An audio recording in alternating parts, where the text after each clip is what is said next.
I view things as I got time. I got time to be able to grow and mature, and be able to understand the ins and outs of the defenses and be able to get the good insight from the vets in the room. So I look at it as, a plus. And whenever, it's time for me to play. Shedeur Sanders rolled into Browns camp and instantly made the whole practice feel like a recess pickup game. NFL vets suddenly looked like they'd forgotten the playbook and were just trying to keep up. With that being said, I see some balls coming out of Shedeur Sanders at that camp, and I'm like, kind of looks like a guy. Yeah, I'm reading. He can sling it. Read the team. I see him, some of the veterans, how they talk to him, mic'd up, see what he's doing in the community. Yep. Talking about Njoku there? Njoku, Mike Nebb.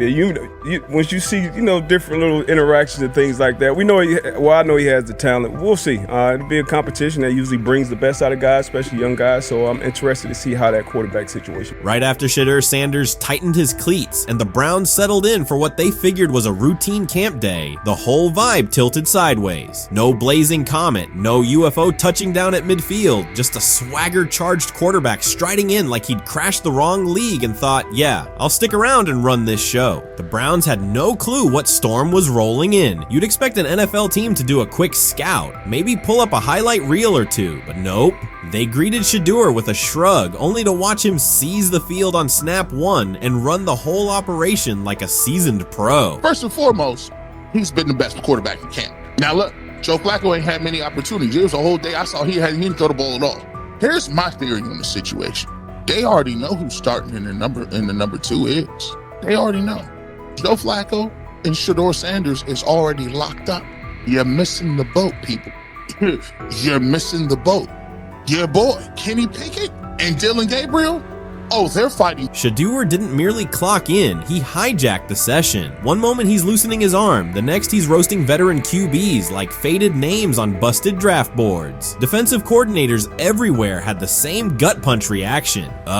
His pocket poise? Straight disrespectful. His timing? Psychic. And every pass left his hand like it was laser guided to its mark. While Shedeur Sanders was slicing up routes, the Browns secondary looked less like an NFL backfield and more like a gaggle of dads sprinting through a Saturday fun run. Big on enthusiasm, short on closing speed. Coaches fought the urge to slam the emergency horn. Players traded wide-eyed, "Are we serious?" stares, and someone even double-checked that a hidden camera crew wasn't about to pop out of the tunnel. But nope, this was pure Shedeur. Half cold-blooded surgeon, half highlight factory. He wasn't dropping a casual "I'm here," he was crafting a masterclass. From the first rep, the tempo changed. Shedeur Sanders accepted the snap with steady footwork, diagnosed the Browns' single high shell, and delivered a tight window seam route that forced the free safety to recover late. Throughout the period, he manipulated leverage with quick shoulder fakes, moved through full field progressions, and released on time from a balanced base, consistently putting the ball on his receiver's upfield shoulder. Cleveland's coverage struggled on multiple fronts. Safeties hesitated between deep half responsibilities and underneath support, creating voids at 15 to 20 yards. Cornerbacks and off-man were caught in trail position when Sanders used rhythm throws on 3-step drops, while those who tried press technique had their inside hand neutralized by his receivers' outside releases. Linebackers widened to match shallow crossers, leaving the middle hook unguarded for pivot routes and option digs. One corner attempted a line of scrimmage jam. Sanders immediately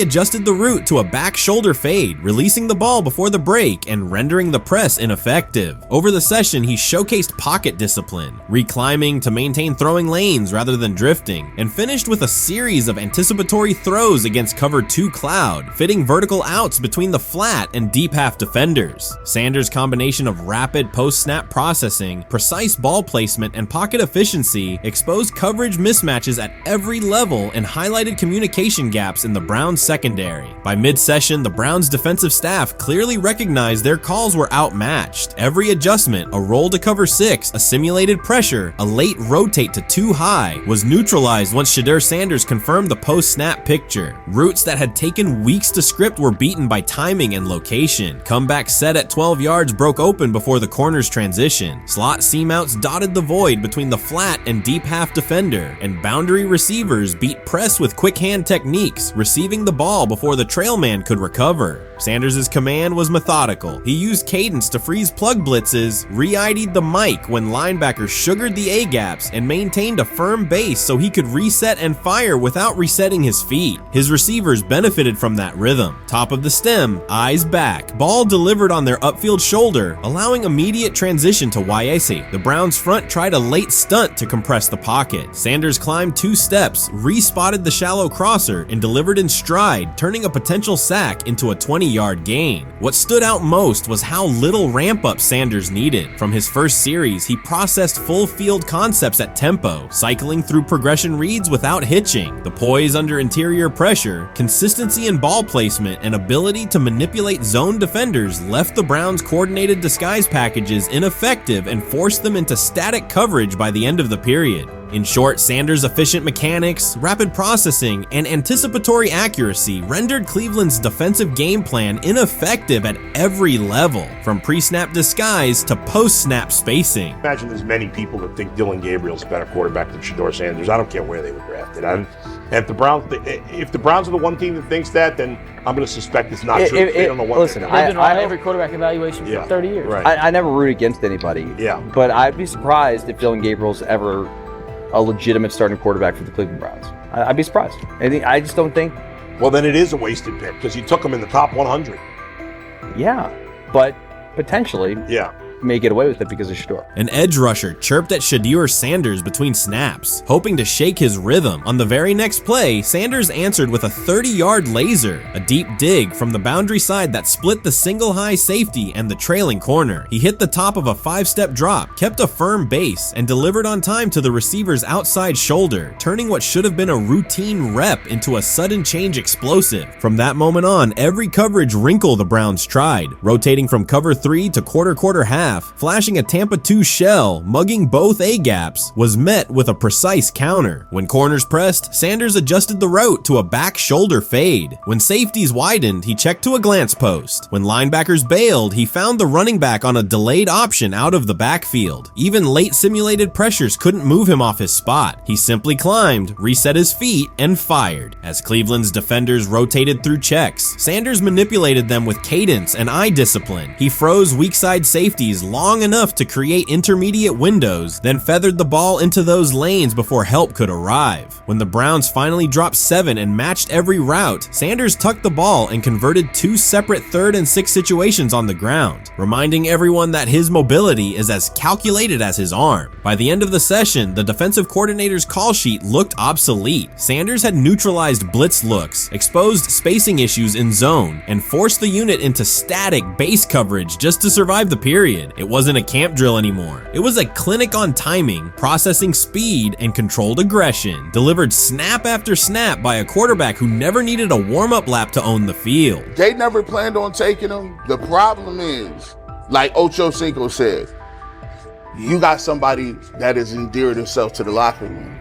And guess what? The difference between him and Tim Tebow, the biggest one, is he can play. He can throw the ball. Tim Tebow running around being an H-back. He can throw the ball. And he's done everything he needs to do. He ain't saying nothing. He ain't rocking the boat. He ain't mad about the reps. He ain't mad about none of that. All the people out there want to see is this, like Tyler said earlier. We want to see what he can do with Jerry Jeudy. That's it. I want to see what he can do with David Njoku. I want to see him with Junkins. I want to see him with the first running backs. If you are cooking, if you are beating down the doors with the 3s and 4s, guess what? You deserve more. From the first team period on, Cleveland's secondary looked a step slow. A deep third safety hesitated on a post-snap rotation, leaving Shedeur Sanders free to climb the pocket and fire a 22-yard out that arrived before the defender could plant and drive. The supporting cast around him, players fighting for roster spots, not Pro Bowl invites, benefited from his command. Sanders used tempo to control the defensive front, altered protections at the line, and located throwing lanes so quickly that one receiver didn't register the catch until he crossed the goal line. As the Browns tried new personnel groups, coverage busts multiplied. Starters slipped out for hamstring stretches while rookies rotated in, only to find the ball arriving on their blind side before they'd completed a midpoint squeeze. On a later 3rd and long, Cleveland finally closed the interior rush lanes, compressing the pocket with 3 defenders. Sanders pivoted through the traffic, stepped into a narrow escape window, and without resetting his shoulders, whipped a no-look pass to the boundary curl for a fresh set of downs. The throw turned a potential sack into an explosive play and left the coaching staff scrambling for answers. Chris Carter's televised assessment of Shedeur Sanders triggered immediate pushback from Cleveland fans, local media, and even several Browns veterans. Carter dismissed Sanders, a 5th-round pick, as unprepared to start and framed the growing interest around him as purely a byproduct of surname recognition. Since that segment aired, practice reports have told a very different story. Observers inside the Browns facility describe a rookie quarterback who is closing the gap on Kenny Pickett and Dillon Gabriel with surprising speed. Sanders first turned heads in rookie minicamp by directing the huddle with a calm that belied his inexperience. Position coaches reported that he rarely repeated mental errors during installation periods, a trait they rank highly when grading young quarterbacks. In organized team activities, he showed consistent timing on intermediate routes, kept turnover numbers low in 7-on-7 periods, and demonstrated early command of Kevin Stefanski's protection calls. That steady execution earned him a handful of first-team snaps, reps that would ordinarily have belonged to Pickett by default. By mandatory minicamp, the rotation had shifted again. Practice notes from beat reporters detail the rise in Sanders' workload each day. Red zone series against the starting defense, 2-minute drills, and full field scrimmage possessions in which he checked out of called plays when fronts dictated it. Mary Kay Cabot, initially skeptical Sanders would challenge for game day snaps in 2025, wrote after consecutive sessions in mid-June that his footwork, release speed, and pocket management had, quote, meaningfully tightened since rookie camp. Her tone marked a clear departure from early spring projections that labeled Sanders a long-term developmental project. The broader quarterback context in Cleveland magnifies that progress. Deshaun Watson's availability and form remain uncertain after 2 injury-interrupted seasons, while Pickett's transition from Pittsburgh has been uneven. Dillon Gabriel's arm strength is evident, but coaches continue to stress hesitation in his full-field reads. Against that backdrop, Sanders' quick decision-making and mechanical efficiency have begun to look less like a pleasant surprise and more like the roster's most reliable short-term plan. Inside the locker room, acceptance has followed performance. Wide receivers cite Sanders' ball placement on outbreaking routes, noting that the ball routinely arrives on the upfield shoulder, a small but essential detail that allows for yards after the catch. Offensive linemen appreciate his pocket awareness. Joel Bitonio remarked privately that Sanders slides up instead of bailing when edge pressure flashes. Defensive backs say his eye discipline forces them to hold coverage longer than they expected against a rookie. Such cross-positional respect develops only when day-to-day tape shows tangible improvement. The reaction to Carter's critique highlights a recurring double standard applied to young black quarterbacks. Traits celebrated as swagger or confidence in other players were labeled arrogance when associated with Sanders, yet the quarterback himself has not responded publicly. There have been no subtle social media jabs, no mention of critics and interviews, only repeated references to competing for every rep and learning from veterans. That measured approach, combined with hard evidence from practice, has softened earlier doubts among coaches who prioritize demeanor as much as arm talent.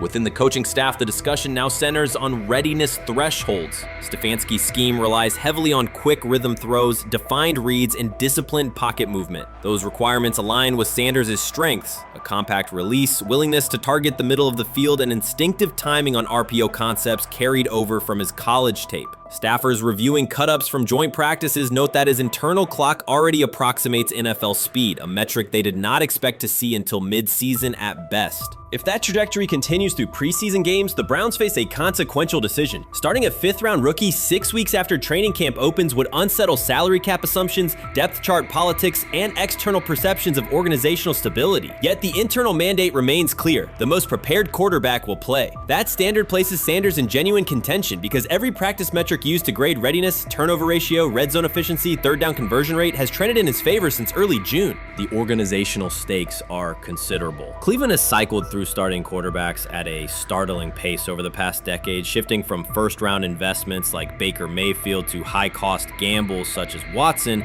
each move packaged as the long-awaited solution. A rookie chosen outside the first 100 picks ascending to the top of the depth chart would challenge long-held league assumptions about draft pedigree and opportunity.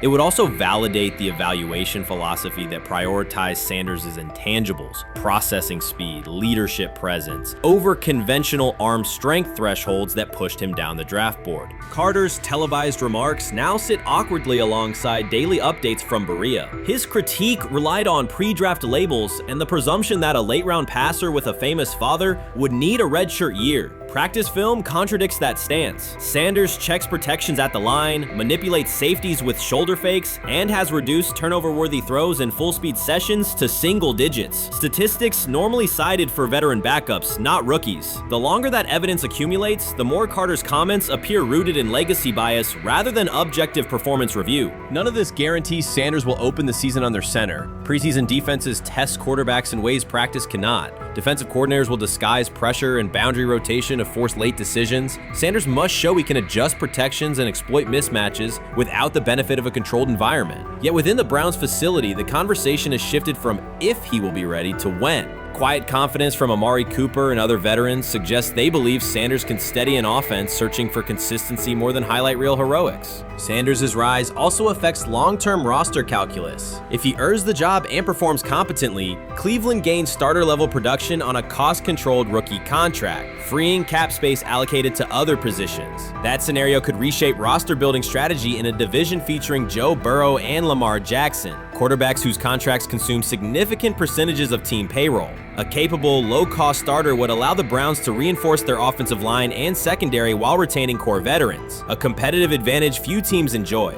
For now, the focal point remains daily improvement. Sanders continues to arrive before sunrise, reviewing the previous day's install with the quarterback coach, then staying after practice to throw on-air routes with receivers low on the depth chart. Coaches track those habits closely because consistent routine underpins performance when adversity strikes in live games. Each incremental gain strengthens the argument that readiness depends on preparation and aptitude, not draft slot. Carter's segment reminded the league how quickly assessments can become outdated when they lean on perception over evidence. Sanders' steady climb up the depth chart underscores the counterpoint. In the NFL, tape is the final arbiter. Should Sanders translate practice efficiency to preseason success, the Browns may discover that the solution to their long-standing quarterback riddle arrived quietly in the 5th round, carrying little more than confidence and a willingness to work. While much of the NFL community attended the ESPYs in Los Angeles, Shedeur Sanders spent the day in Cleveland with families recovering from a residential explosion. He did not seek cameras or a red carpet appearance. He chose to be present in a neighborhood working through loss. Weeks earlier, an explosion at the Rainbow Terrace Apartments in the Garden Valley neighborhood displaced more than 100 residents. Local officials reported that 42 families were left without housing. A father suffered burns over most of his body and remained in a coma. His 2 young children were hospitalized in critical condition. The damage extended beyond structures. Families lost possessions, stability, and routine. Cleveland City Council member Richard A. Starr described the moment as a family fighting for its future. Outside of local reporting, national attention was limited. Sanders decided to go to the site, meet residents, and help organize a day focused on relief and connection.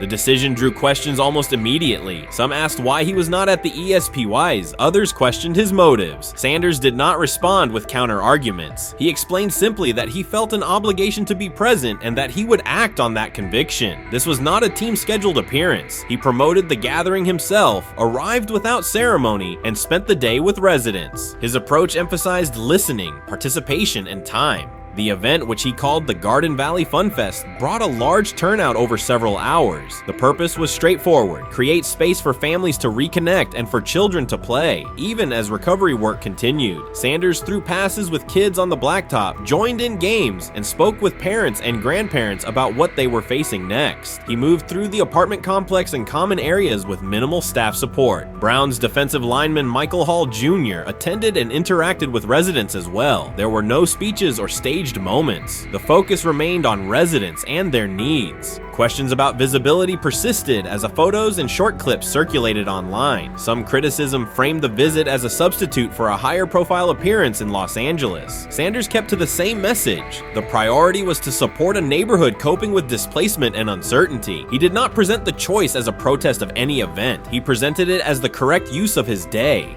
When local media asked about his intent, Sanders said his goal was to provide families with a day of enjoyment and a reminder of community. He added that financial support can can help, but that showing up in person also matters. Standing with people, listening to them directly, and offering time. The statement matched the structure of the day. He stayed on site, remained accessible, and left the focus on residents rather than on himself. The timeline mattered to him as training camp approached. Sanders did not connect the visit to his role on the depth chart or his draft position. He kept references to football confined to preparation, learning the playbook, protections, cadence, and timing, seeking guidance from veterans, including Joe Flacco, and staying ready for opportunities when they come. He has repeated that he has time to grow and intends to use it to learn the system and earn trust. The visit did not alter those priorities. He returned to his regular schedule the next day. Since arriving in Cleveland, Sanders has treated community work as part of his responsibilities. Before his jersey went on sale, he visited schools, including John Marshall High School, speaking with students about goals, accountability, and effort. He set public objectives confidently, such as long-term aspirations for the franchise, but paired them with routine work in the building, meetings in stall, film, and on-field reps. The day at Rainbow Terrace fit that pattern. Identify a need, show up, contribute, and avoid unnecessary attention. For residents, the FunFest provided a brief reprieve from ongoing challenges: housing transitions, school logistics, medical appointments, and the paperwork that follows an emergency. For teammates and staff who observed, it was an example of a rookie investing time locally without seeking a headline. For Sanders, it reinforced how he plans to operate in Cleveland: be consistent, be present, and let action speak.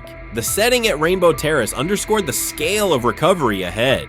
Families described the first weeks after the explosion: nights in temporary housing, efforts to replace clothing and essentials, coordination with agencies and community groups. Sanders moved from group to group, speaking with parents about their immediate needs, greeting elders who came to watch the activities, and encouraging kids who wanted to throw a football, run races, or take a photo. He kept the schedule flexible so residents could arrive and leave as they were able. Community partners and volunteers handled tables for supplies, simple games, and refreshments. There were no sponsor banners or organizational pitches. Residents organized as they usually do, checking on neighbors, guiding children, and sharing updates. Sanders' role was clear: participate, make time, and listen. The presence of a recognizable player brought energy, but the purpose remained practical: create a normal afternoon in a place that had not felt normal since the blast. Online reaction covered the full range of opinion. Some posts praised the decision and the event's tone. Others questioned why a rookie would skip a high-visibility awards show. Sanders did not try to manage that conversation. He maintained the same explanation. He chose to spend the day where he believed he could be useful, and then he returned to his football schedule. The approach was consistent with how he addresses other topics: answer directly and move on to the next task. The same measured approach appears in his preparation for camp. Sanders has not asked for public guarantees about reps. He has focused on install recall, cadence, and protection IDs, route timing, and situational work. He has sought input from veterans, thanked teammates who have provided guidance, and spent time with receivers and linemen to align on communication. Coaches have emphasized that the quarterback competition is a process, and Sanders has accepted that framework. His emphasis remains on readiness. None of this overshadows the experience and resumes of other players on the roster. It does provide a clearer picture of how Sanders operates as a professional. He separates off-field actions from promotional efforts. He keeps football preparation focused on what he can control. He communicates with teammates across position groups so that timing and expectations are shared. He does not try to steer attention in his favor. He tries to make steady progress. The day in Garden Valley was one example. He arrived without a speech, stayed for hours, and left without an announcement. He did not ask for recognition. He offered time. Residents responded in kind. Kids lined up for catches and races. Parents and grandparents asked about camp and wished him well, and neighbors coordinated rides and schedules around the event. The atmosphere felt like a neighborhood gathering, not a media production. Local leaders who were present or who spoke later emphasized that recovery will take months. Families will continue to navigate housing, healthcare, and daily logistics. Events like the FunFest do not resolve those issues, but they help sustain community connections and morale. Sanders' contribution was to create a space for that to happen and to treat the day with the same seriousness he applies to practice, plan, execute, and keep the focus where it belongs. As the preseason approaches, Sanders will continue to compete for opportunities on the field. He has said he will be prepared when called upon, and that he understands the importance of mastering details before focusing focusing on outcomes. The organization will make decisions based on evaluation, and he will accept the results while continuing to improve. The off-field choices will remain consistent, identify needs in the city where he lives, and contribute in direct, practical ways. The core elements are simple. A neighborhood suffered a significant loss. Residents faced immediate and ongoing challenges. A rookie quarterback chose to spend a day there, without a press conference, without a schedule of talking points, and participate in a community-led event designed to give families a break and remind children that play still has a place. He provided presence, not a headline. He listened more than he spoke. He returned to work the next day. In a league and media environment that often prioritize visibility, Sanders made a different choice. He kept attention on people, not optics. He placed value on time spent in person rather than on appearances. He continued to build trust in the locker room and in the city through steady conduct rather than declarations. That approach, measured, direct, and consistent, will shape how he is viewed in Cleveland as much as any public statement could. The outcome of his football career will be decided on the field by installations learned, reads made, throws delivered, and games played. The outcome of his role in the community will be measured by smaller, quieter moments. Afternoons like the Fun Fest, school visits, and unannounced stops where listening matters more than being seen. For Cleveland residents at Rainbow Terrace, the takeaway from that day was straightforward. Someone who represents their team showed up, stayed, and participated without fanfare. For Sanders, it was the same. Do the work in front of you, whether that is a practice period or a neighborhood event, and keep the focus on the people who are affected most. They say training camp decides depth charts, but Shedeur Sanders began fighting for his job long before he will step inside the Browns facility. While most first-year players squeezed in one last vacation, he slipped onto a private field in Texas, strapped on Cleveland's helmet and shoulder pads, pulled a fresh number 2 jersey over his chest, and started rifling timing routes as if it were the opening drive of week 1. No cameras, no hype track, no product placement, just sweat, cadence, and ball placement. A rookie does not rehearse in full game gear unless he already envisions himself commanding the huddle. Plenty of observers shrug that clip off. They insist the 5th rounder, quote, isn't ready, cling to depth chart conventions, or whisper that the name across his shoulders did most of the talking on draft day. Maybe it is the Dion connection, maybe it is a preference for prospects who blend quietly into the background, or maybe the league's gatekeepers fear the possibility that the kid is better than the quarterbacks they have spent months promoting. Whatever the motive, the countdown has started, and video rarely lies. Shedeur Sanders is not preparing to arrive. He is preparing to lead. Footage of a 22-year-old quarterback running live reps in July should dominate highlight loops, but it barely registers on national outlets. Why? It ruins the tidy narrative. The easy storyline paints Shedeur as a pampered legacy prospect banking on his father's fame. Yet the tape shows something different. A rookie drenched in afternoon heat, drilling footwork, calling protections, and imagining cover 2 rotation before the first official meeting ever takes place. Elite mental prep looks boring on social feeds. It looks devastating when the season starts. Walk into Cleveland's quarterback room and you step into politics, not simply competition. Joe Flacco, a Super Bowl MVP in decline, carries institutional trust. Kenny Pickett, rescued from Pittsburgh's reset, carries hometown intrigue. Dylan Gabriel, the 3rd-round system fit, carries draft capital the staff must justify. And then there's Shedeur, the lightning rod whose presence alone spotlights every bias in the evaluation process. Coaches frame it neatly. Rookies must wait their turn. The truth is less polite. Practice snaps are currency. Perception is elastic, and early allocations already favor Pickett and Flacco. It is the oldest playbook in the league. Lock vets into the headline roles before pads even crack. Then let repetition shape reality.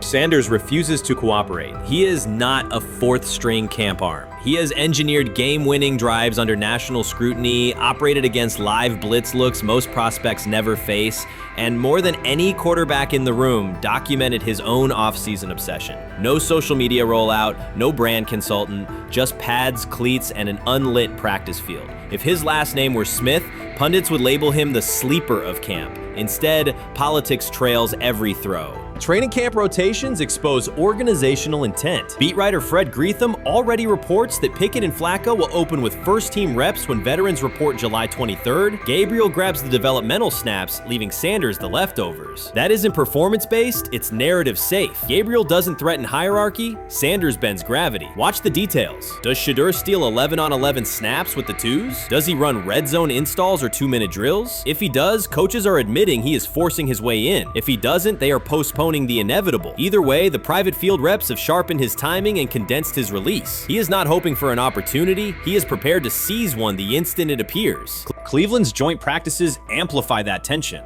First come live periods against the Panthers, then sessions with the champion Eagles. Those reps belong to the starters, so Flacco and Pickett will absorb most of Carolina's disguised pressure and Philadelphia's exotic fronts. Sanders' proving ground will be the preseason opener on August 8th. Under the stadium lights, he will get entire series, real reads, pockets collapsing for real. If his command mirrors the footage from Texas, coaches will have to answer why he never saw earlier work.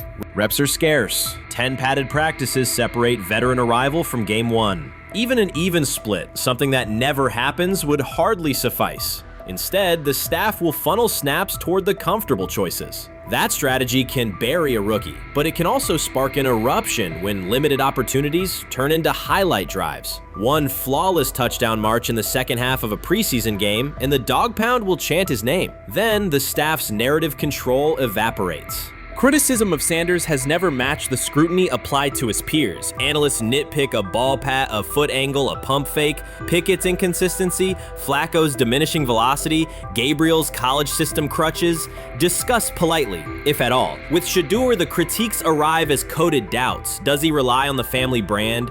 Is he coachable? Can he stay humble? That double standard is as old as the league's resistance to outspoken black quarterbacks.